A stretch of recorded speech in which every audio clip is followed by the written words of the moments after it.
Opening statement. Thank you. Thank you, Chairman Comer. I want to say some remarks and then talk about, of course, this first bill. It's pretty clear that Donald Trump and House Republicans, especially here on the Oversight Committee, are pushing a blatant power grab by hijacking authority from local Washington, D.C. leaders and residents. Now, as a former mayor myself, I know that city governments must serve the residents, and governments are there on behalf of the people. It's also a way to ensure when you elect someone to government that they're being held accountable by the people that elect them. Now, Congress should not use our nation's capital, an American city with over 700,000 residents, as a political prop.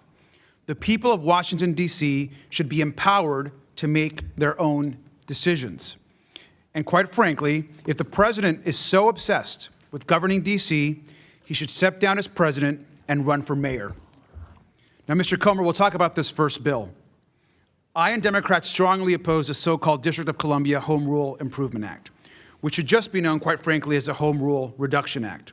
We know that D.C.'s autonomy is already limited, as the world has learned over the last month. I understand how difficult the federal government can make running a city on a day-to-day basis, and we should be empowering D.C. to fix its own problems.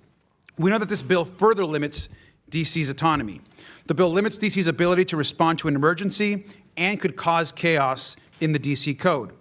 The purpose of the D.C. Home Rule Act, the foundation of the D.C. government, is to, and I quote, grant to the inhabitants of the District of Columbia powers of local self-government, and to relieve Congress of the burden of legislating upon essentially local district matters, end quote. The Home Rule Reduction Act does just the opposite. It restricts powers of local self-government and increases the burden on Congress to legislate on local D.C. matters. Now, the bill endangers residents and visitors by limiting the authority of both the mayor and council to respond to an emergency, and that is dangerous. The bill strips the mayor of authority to issue executive orders and regulations that take effect immediately, even in the event of an emergency, such as a need to protect the peace, health, or safety of residents.